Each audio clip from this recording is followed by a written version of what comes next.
This is day 3 of the February 94 7-day retreat in Springwater.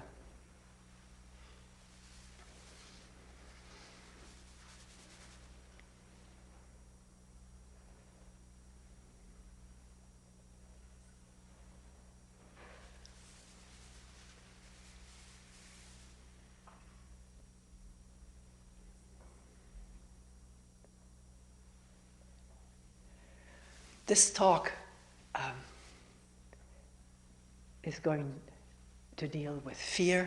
It has come up in many meetings.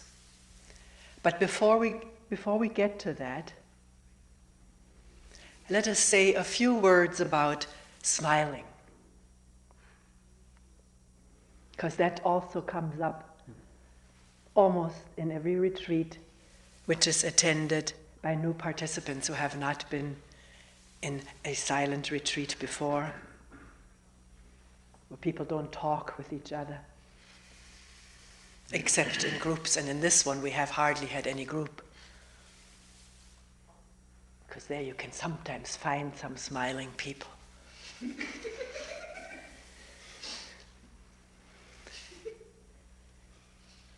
I'm not making fun of it. It's a very serious question for people who come here for the first time.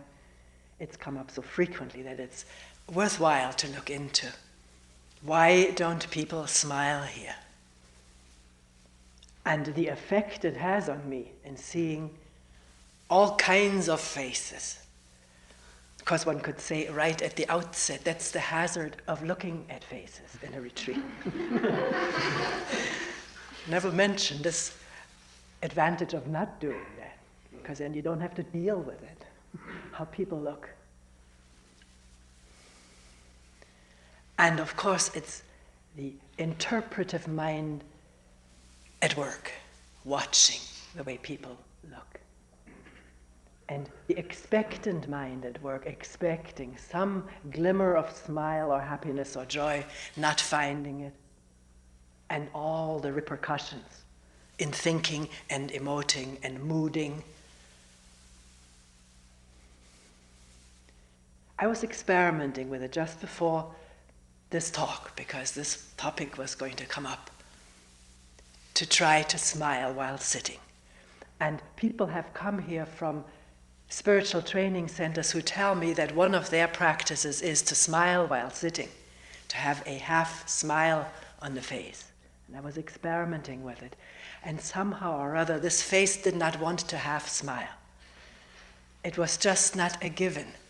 It seemed artificial. Although I love to smile and laugh, long and loud.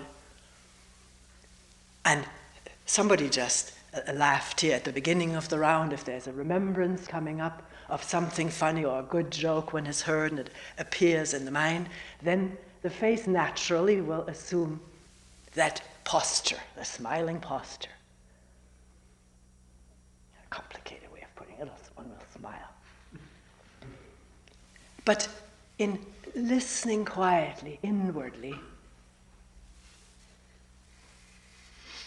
there may not be any need for smiling or not smiling. The face takes a natural, whatever you call it, expression. Neutral expression, indifferent. Or if angry thoughts arise, the face will take an angry expression. Jealous thoughts arise, that may be expressed in the very sensitive facial muscles. Or anxiety, fear, boredom, this all will take its expression on the face. And these are the phases and stages that each one of us goes through in a 7-day retreat. Angry phases or happy, joyful ones, pleasurable ones, discouraged ones, frustrated ones, indifferent ones, or numb ones.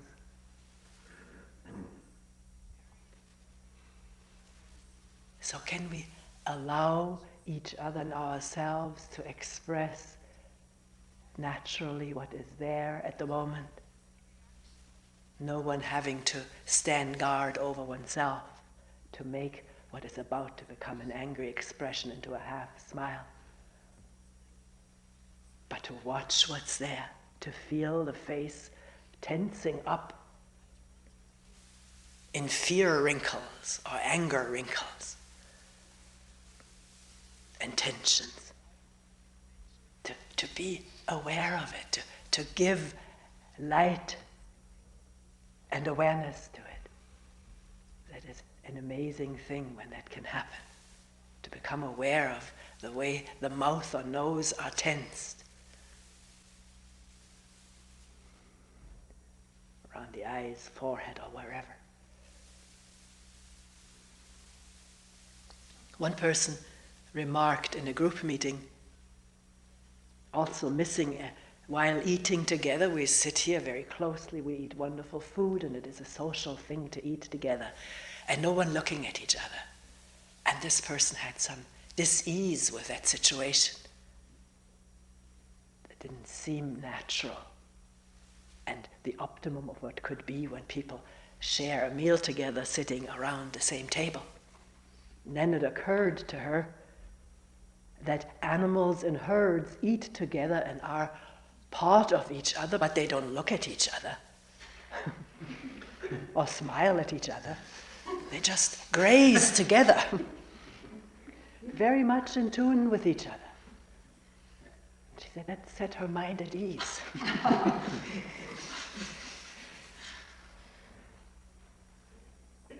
In other words, released it from the expectation of something that should happen but isn't happening, and the disease we feel when we expect something that isn't taking place and wanting it to be different and then being frustrated or angry, disgusted or whatever.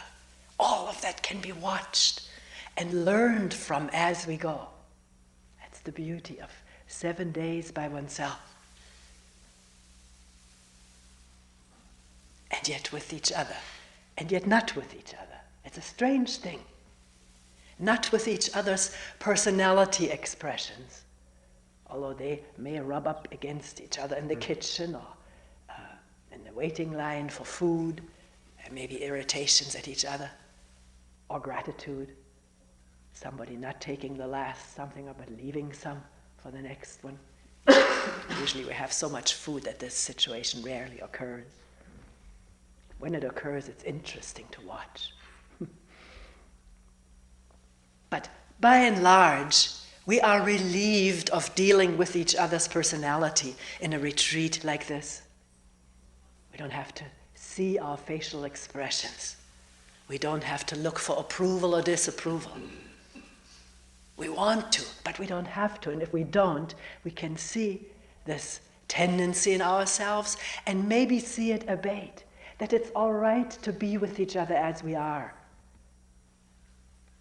And maybe touch each other or commune with each other on a deeper level, which is silent and quiet. And is also in the trees and grass and cloud and sky, that depth of silence, which is the essence of all of us, of everything, the whole universe. And yet not a stiff, rigid, dead stone-like silence, but alive, with moving and no moving. Movement and no movement.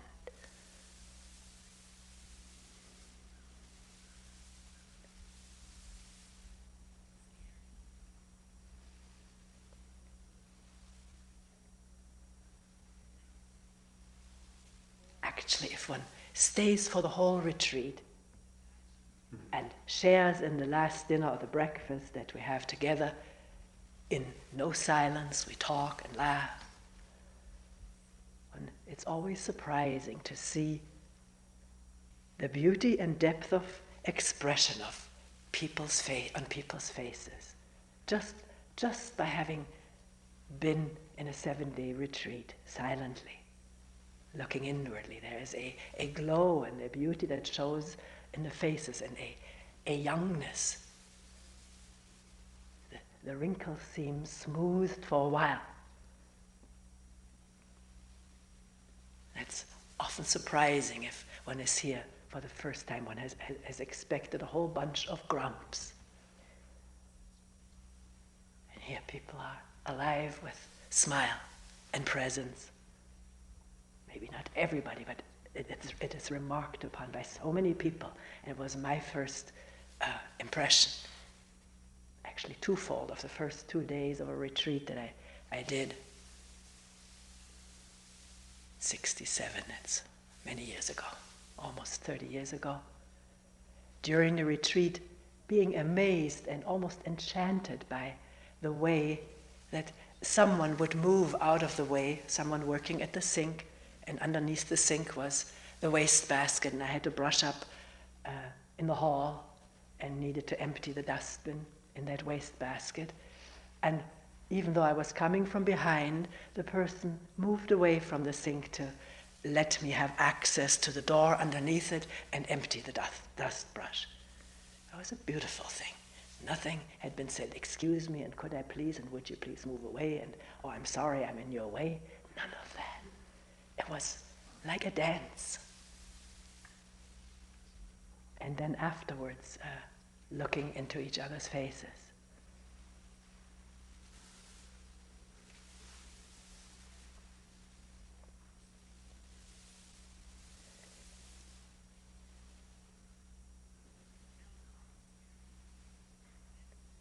Actually, talking about eating,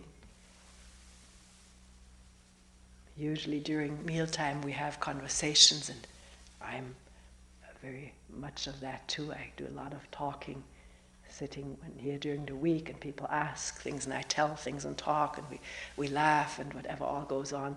And I find that the digestion is by no means as good as when we're sitting and eating quietly, silently. Then there's much more calmness and chewing and swallowing.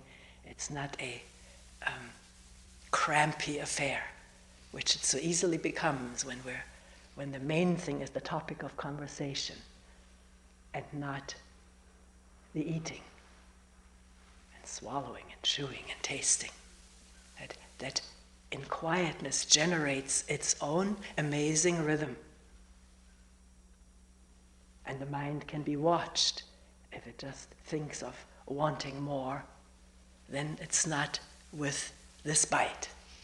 Then the imagination of the next helping overrides being here with this helping. And this is not said admonishingly. I hope I don't sound, again, like exhorting people to eat attentively. Everyone can eat the way they want to. And fortunately, we have enough staircases and nooks and crannies where people can go if they feel they're being watched and don't want to be watched. I'm not watching. I like to watch myself. Because it's a nicely quiet period, full of joy, enjoyment.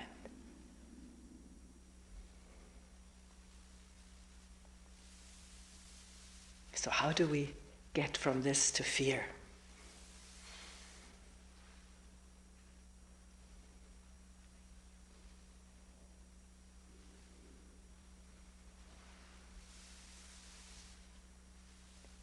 Is there something to look at right now? Fear, which every one of us is familiar with, or we think we are familiar with it. Maybe we are not familiar with it.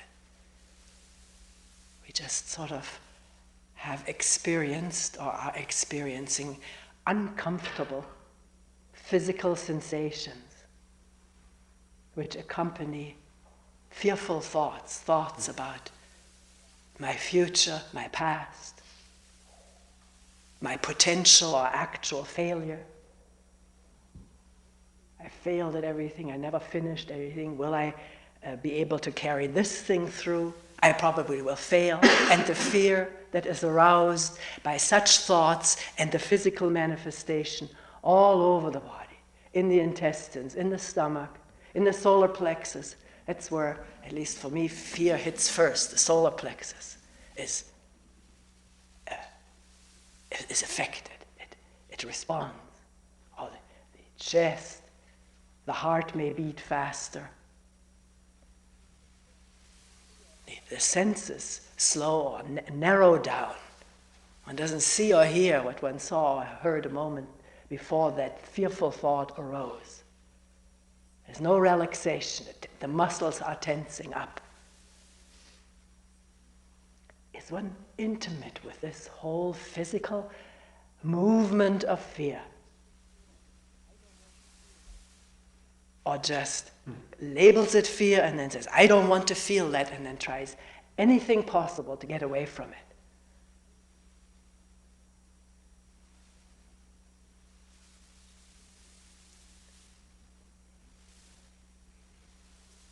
So here, in 7 days of quiet being, there's an opportunity. No one forces us to take it, but there's an opportunity when fear and anxiety arise or come into awareness to really feel the whole thing out and through.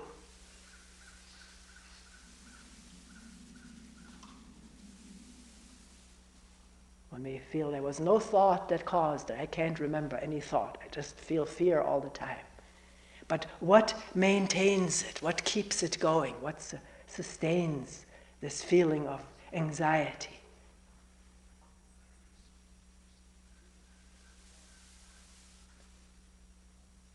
Aren't there memories involved? Ideas, thoughts, whole phrases, storyline about my life,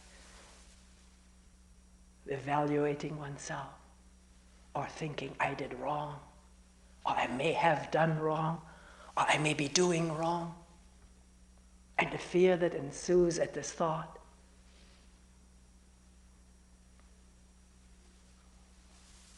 Fear of what will happen in the future. Will I have a job? Will the center continue? Will I have old age insurance? Will I get sick? Will somebody take care of me when I die? All right, now I don't know of anybody. People tell me, who will take care of me? And thinking and imagining scenarios keeps this body manifesting what we call fear. Disagreeable symptoms, which then the body does not want to feel, and thought doesn't either.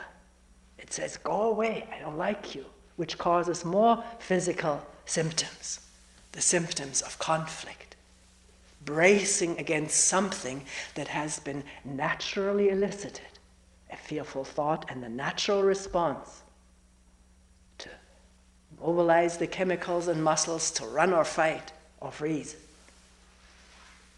And that then is, one is in conflict with it. I don't like this, I don't want to feel this way. And the body bracing against tension, and the tension increasing.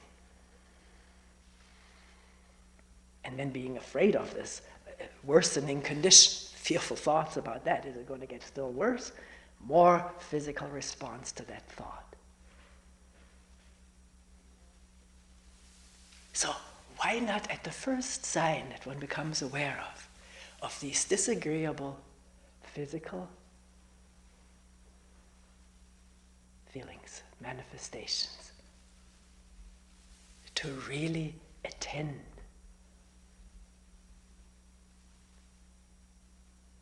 And sometimes people tell me, I don't know what you're talking about. I don't know how to do that. I can't do it for anyone else, but it can happen when there's really the interest and willingness to be in touch directly, without description or explanation or diagnosis, to be in touch directly what is manifesting right here, this moment, without any separation, no escape, going for broke, if you will, come what may, touching this thing, being that thing, the fear, the anger, the jealousy, whatever we may call it, whatever thought may have called up and mobilized in this physical organism. It's an amazing and relieving moment when separation ends. And separation is this thought, I can't bear it, it's impossible, I don't want to touch it. It's not just verbal, it's also physical. This resistance against what's there. And once that is noticed, that physical mental resistance, it does not have to continue, because awareness is taking its place. So then what is pain, fear, anger, anxiety as it manifests right now without knowing it?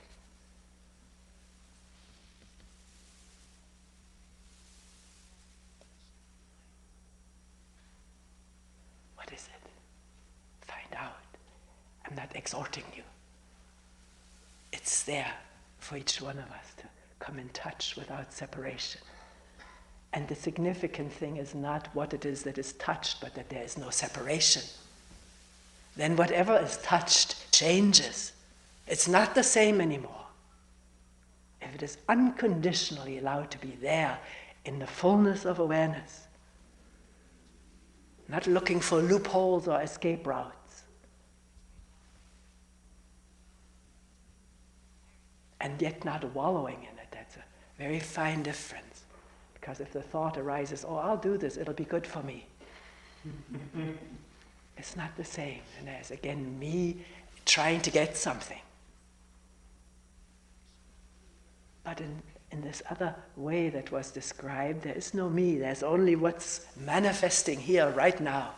And what is that? When the knowing mechanism is not involved. It's a shift from the brain to here.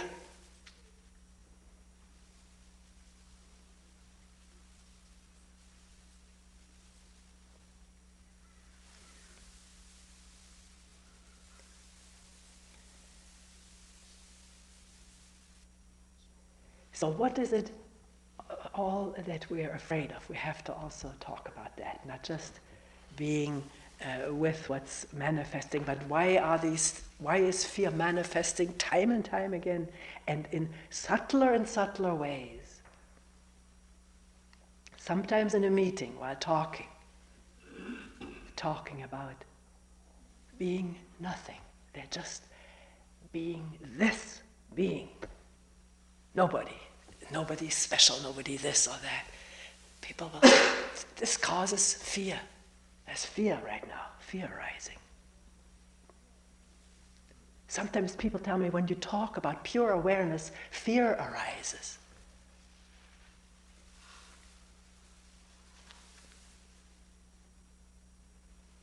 And of course, in talking about or thinking about not existing, fear also arises. So it's a strange paradox that there's fear of existing as well as of not existing. Fear of living as well as fear of dying.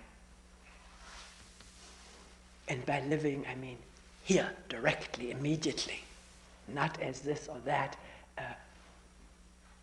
held and ensconced by a web of ideas and imagery. What I am, what I'm going to be, and the energy that derives from such thoughts. A pure, bare being. Why does that arouse fear? The same kind of fear as thinking that one will die.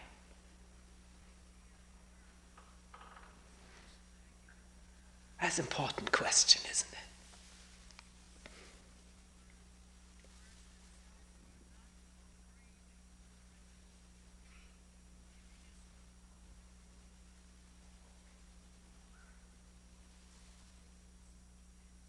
Why the fear of pure awareness, pure here-ness, now-ness?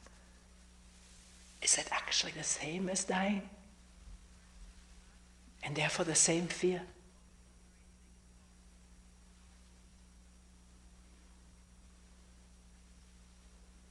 Fear of loss of what I'm used to, my personality, my personal past and capacities and possessions and attachments. future development, future goals? Is that all called into question when we talk about being here, fully aware? Is that threatened then and already sensed as a loss or having to renunciate it? Because there's always somewhere associated in the mind that retreating quietly in what seems a little bit tinge of a monastic atmosphere, that this has to go along with renunciation, chastity, poverty, all as concepts. And is that what frightens? I won't live my life as I'm used to? Because at a moment like that, we're not even aware how we do live our life, which is usually in fear. Fear of not succeeding, fear of failing, fear of not getting, of losing. That's how we live most of the time.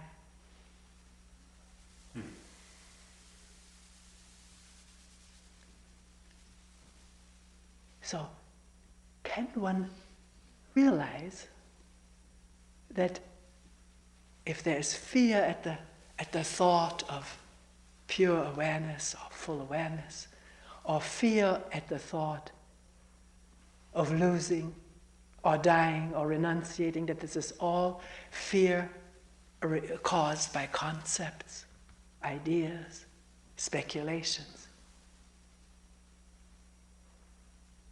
One doesn't know what it really is to be here fully,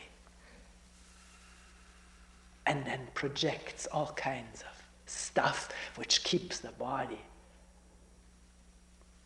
mobilized with fear or anxiety, or just a very subtle background anxiety accompanying this work.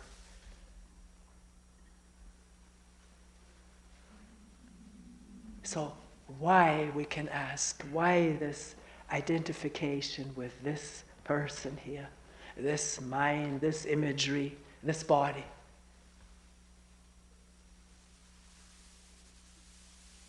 With all of its past history and its future anticipations, why this tremendously strong identification, attachment to it? Is that at the root of all fear?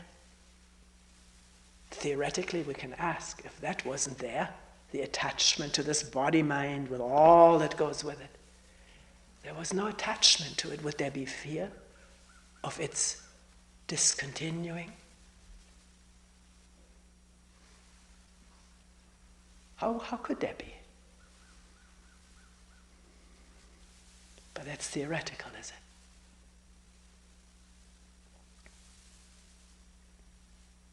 So why are we so identified with our life story?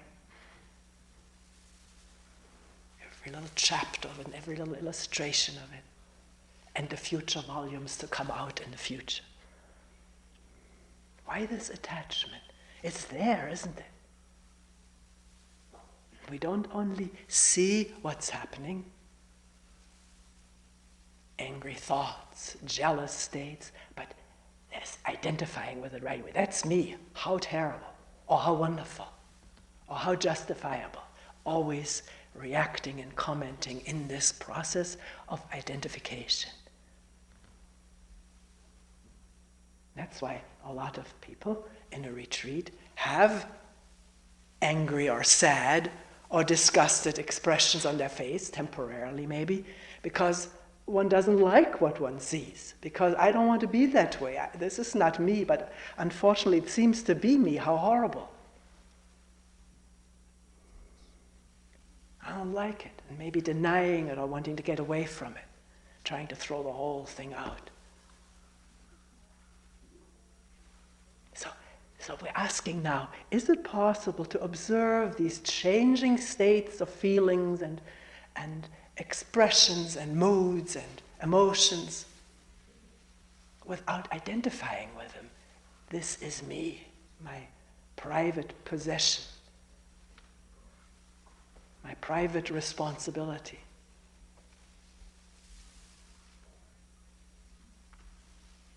actually one could imagine that if one's life story as it has happened since day one, maybe taking out the significant occurrences, if a very skillful playwright or movie script writer was transferring this whole thing onto a movie screen. And it is what actually does happen in good movies. But here it is, my own life. Somebody offers to make a movie out of it and put it there on the screen. Huge vision. And I'm watching it. But I don't know it's mine. I'm just watching a very careful, subtle description of a life with all of its honestly depicted ongoing moods and changing mind states and rages and joys. The whole thing is there on the movie screen, but I don't know it's mine, my life. I'm just watching it with absorption, with interest. As long as I don't know it's mine, I can remain calm. Of course, I may get involved and sad and so forth, but not this identification kind of thing. Although that happens in movies too. We identify with the hero or the heroine. And then cry when she dies. So maybe the analogy is not too well picked. I'm just wanting to say, can we watch carefully, honestly, without denial or trying to fuzz over it, what's going on, and not identify with it as mine? Because it is actually the story of a human life that is unfolding.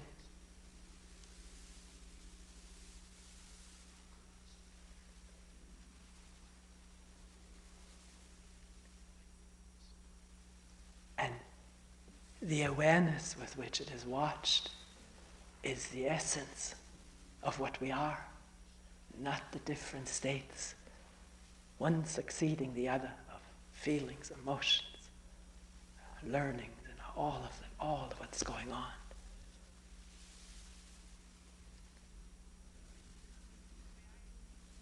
And it can proceed much easier and come and go much easier, these changing states of mood and temper or emotion. They can come and go much more cloud-like if there is not this identification. Just to see it, just to hear it like the plane.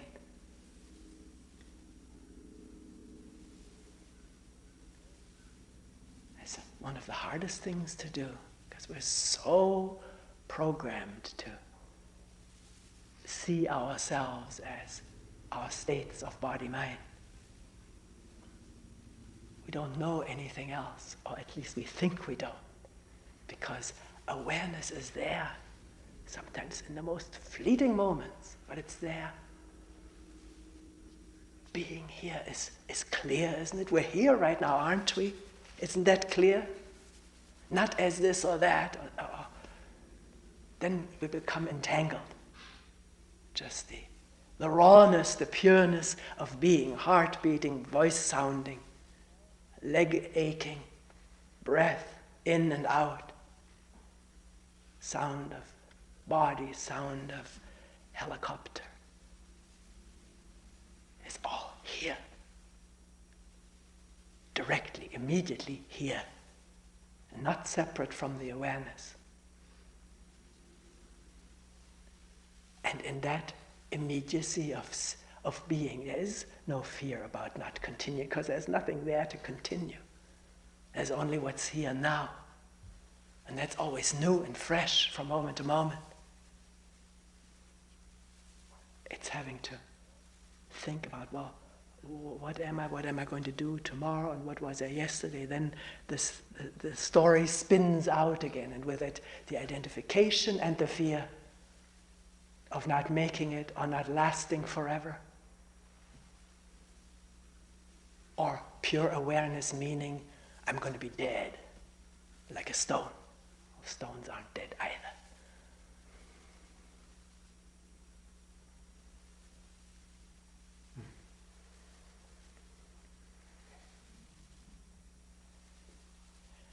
I don't know whether what was said makes any sense.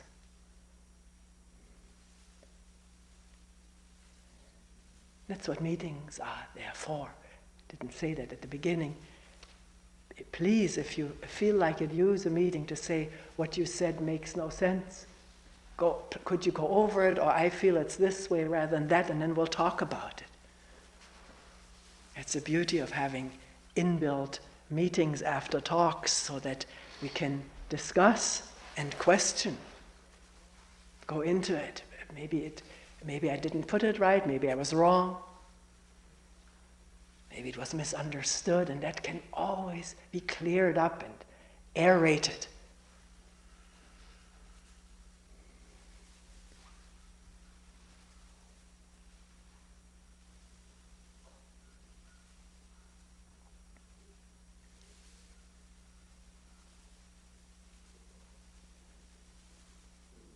So what am I right now when there's no identification with anything that may happen? It's just what it is, but not completely known what it is. A word may come up, crow or heat or heartbeat or thought, but these are just words. What am I? Right this moment, without knowing what I am.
We'll end here for today.